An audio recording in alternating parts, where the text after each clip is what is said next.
And I'm so glad to be here. You have no idea what has gone into this. The funniest thing is that on the way here, I was going to talk about this whole story about when I was a little girl at Mesa Verde, and I had a meltdown because little me was thirsty, angry, hungry. She wasn't allowed to play on the archaeological digs. I screamed so loud that it could have awakened the dead first Americans from their sleep. I'm telling you, it was so bad. And I was going to go on and talk about how little me didn't have her needs met, and how frustrating it was, and how my mom said, I would have liked to have left you in Mesa Verde for the rest of your life because you embarrassed me so badly in front of the park rangers. So that was going to be my whole little story. This is the scene of my very first incident. It's the ish, when I lost my ish for the very first time back in 1974. And you can see pictures of me around that time on the next slide, which is kind of funny. That's about how old I was. But I have lost my ish. One time, I was supposed to go in February and speak in front and do interviews in Georgia, and I literally locked myself in my hotel room. And this sounds so dumb, and you'll all go like, "How do you lock yourself in a hotel room?" Well, when you lose your ish and you go into that hyper-emotional space, you get a little freaked out. And so I had, checked the doors before I was going to sleep that night. And I had locked the top lock, that thing that goes like that. And then there's that lock that goes like that. But the lock that goes like that wouldn't stop. It wouldn't go. And I don't sleep unless I have a problem. Like, I don't sleep in hotel rooms. That just scares me anyway. And so I kind of opened the door, and it locked. And it wasn't in the lock. So I couldn't close the door, and I couldn't open the door, and it wouldn't stop. So I was locked in a hotel room. And I literally started crying because I tried everything I could to how do I get out of this room? Oh my gosh, they're gonna call the firemen, and they're gonna have to come, and they're gonna tell me, they're gonna have to take me out through the window, and I will be that girl who wrote the trauma book and the anxiety book, and I will be the one that all the publishers and everybody here, all the booksellers, are gonna know. She lost her ish. She is a complete ninny, and they would have to take me out of the door. And I'll tell you, my saving grace was a friend who was there with me. Her name was Laura Acuna.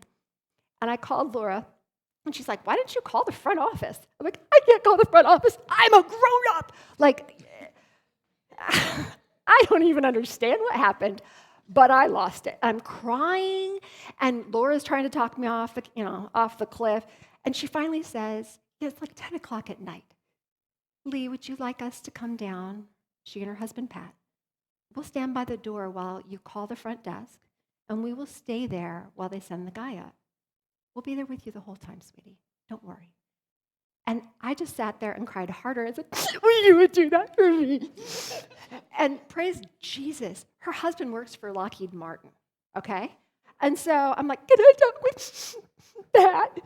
Yeah, okay. So I explained the whole thing to Pat. He's like, Leigh, why don't you just push down the handle, right? I was like, oh my gosh. Push down the handle, unlocked, close the door. Pat, thank you so much. I knew that.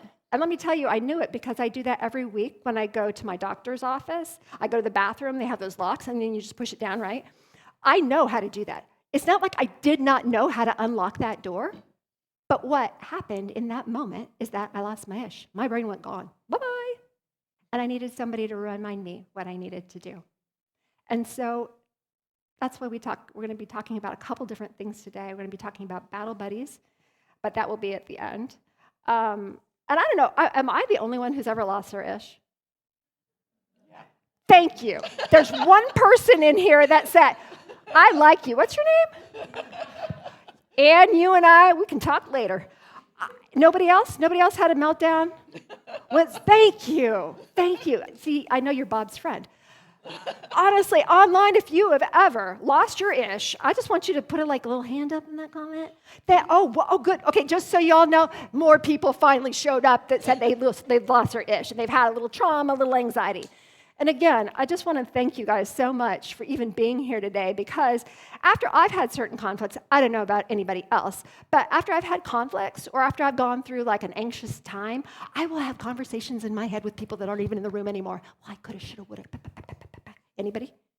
Have you done the woulda, coulda, shouldas? Well, I should. Oh, that would have been a good one. And then I've also yelled at my kids and my husband because we were a little late for church. Oh my gosh. And then you go and you're like, I'm good. I'm fine. So you better do.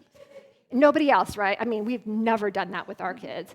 Even when they're 15, I'm pulling my daughter out of bed going, we're coming to church now. I've also had anxiety so badly that I sat out in my car before I went into a Bible study for the first time in Chicago. And I sobbed. I was so anxious. It was my first time going in by myself. And I have been in a church for 20 years. I was never the new girl, ever, until I moved to Chicago. And Bible study is kind of my thing. Like, I'm like, throw down Bible study. I got you, baby. This is cool. I can connect here. I'm really good. And I sat in my car and cried like a baby because I was so anxious. I felt like a 7th grader walking into school on the first day. I don't know if they'll like me. What if nobody likes me? What if nobody asks me to sit by them? What if I'm all alone? Oh my gosh, I'm such an idiot. Why did I wear this? Oh, this looks so stupid. I should go home and change.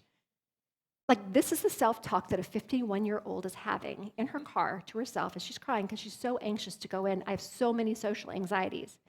And so I don't know if anybody else has ever done that either, but I'm just going to say, sometimes when we have these unidentifiable triggers, it's okay to be stressed out, but when it morphs into something that's anxiety, it's this low-grade in your life, and now you're just getting triggered, and there's really not any identifiable problem. You're just triggered, and sometimes you don't even know you're triggered. You get in really strange spaces, don't you? I don't know what your anxiety responses are. I tend to have, right now my heart is racing because I'm excited, but I'm also really anxious to be in front of you. I'm exceptionally anxious to be teaching in front of men because in the denomination I was in before, thank you for allowing me to do this. I'm honored that I would be allowed to do that. And so I'm anxious about that. I'm anxious, will this work for you guys? Will this work for you? Will the stuff that I'm going to teach you today? And I've got to just go, all right, Lord, this is you. It's got to all be you today, Holy Spirit. Bring it in.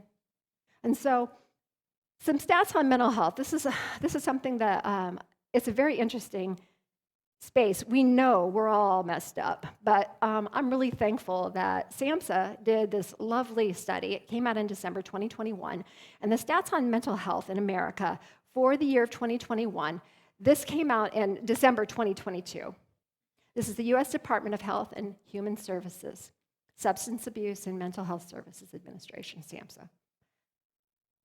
My heart, I love students. I did student ministry for 9 years with those junior hires and those high school kids. I think, anyone who's done that, you understand. I love students. They're amazing. But in 2021, 5 million of them had 5 million of our children, and I'm not even talking the littles yet, had major depressive episodes, and 3.7 million of them, they were severely impaired. That's jacked up. The adolescents ages 20 to 17, 3.3 million of them had serious suicidal thoughts. 3.3 million. And that's just the ones that actually reported, right? There's an epidemic here. And you go on, you can see how many made the suicide plan and how many actually attempted. And honestly, the statistics aren't any better for the grown-ups. I mean, we just happen to have a lot more of us. That's why you have the 57.8 million. But look at the percentages, too. I mean, our students are like at 20%. We're at 22.8. We're real close. Why are our kids so stressed out? You also see that 12.3 million of us had serious thoughts of suicide. And many people made the suicide plan, and one of our friends just last month did it. He was successful. Successful. He's my age. We have a problem in America, and I can't fix those problems, but I can help with the start of helping us figure out our stress and anxiety. And how do we give coping mechanisms to start to help you, help yourself, help loved ones, help the people around you, the person who lives next door to you, who happens to come on your property uninvited. That's a whole nother story. But this is for anyone you know, because we're having a problem. The reason on the next slide is why people did not get mental health help. And that makes me sad. It is expensive. I'm lucky that my husband and I have insurance. I am lucky that we have the money to pay for it. This is hard. And we've spent so much.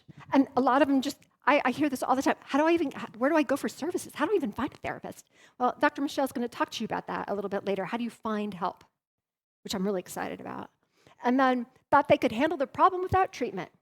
I'll just mainline some Swedish fish. I mean, I don't know. I'm not talking about anyone in this room. But I do, personally, I'm a peanut M&M and Diet Coke girl. The Zs, my son's age, I have a 21-year-old son, and my daughter who's 15, did not have time. I don't have time to deal with this. I don't have time. And then the final ones you can see, health insurance, et cetera. And so we're looking at this, and I keep going, it takes people a really long time to actually get into therapy. In Chicago, yeah, right? Okay, so in Chicago, 9 months to go see a therapist, unless you've had like a suicidal or a massive episode. What? I'm losing my ish right now, but I have to wait 9 months to actually talk about it with somebody. And again, the shame that goes with that is really, really hard because you're like, I can't tell anybody. I mean, I was in high leadership in church. I mean, of a church of 17,000. This girl could not show that she was messed up because she's married to the chairman of the elder board and she works for the preaching pastors. Keep it together, Leigh. Keep it together. You got to keep it together. You can't cause other people to stumble. And the shame that goes with that is painful. It's hard. And I love this leadership. Y'all are real and open. And if you're looking for a perfect church, don't come here.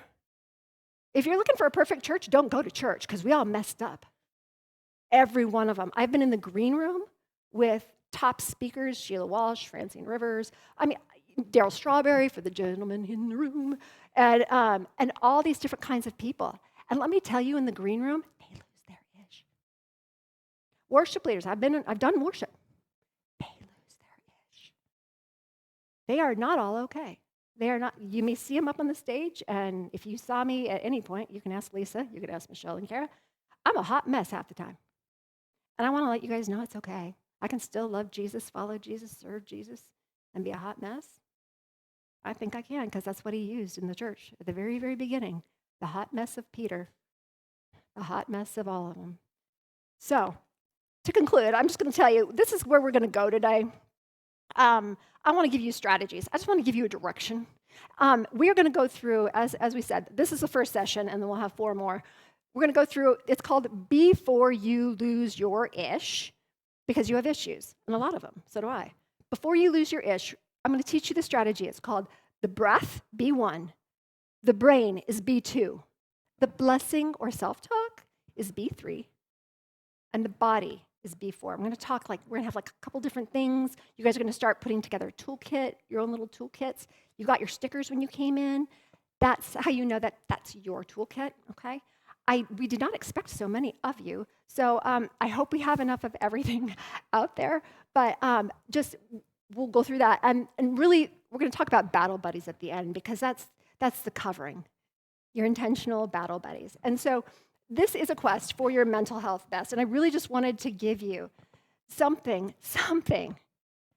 sort of variety, an actual strategy to master all that anxiety, give you the method that Dr. Michelle and others had helped me find, praise Jesus Christ, through his Spirit.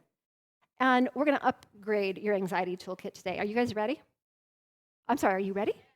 Oh, hallelujah. All right, here we go. Let's go.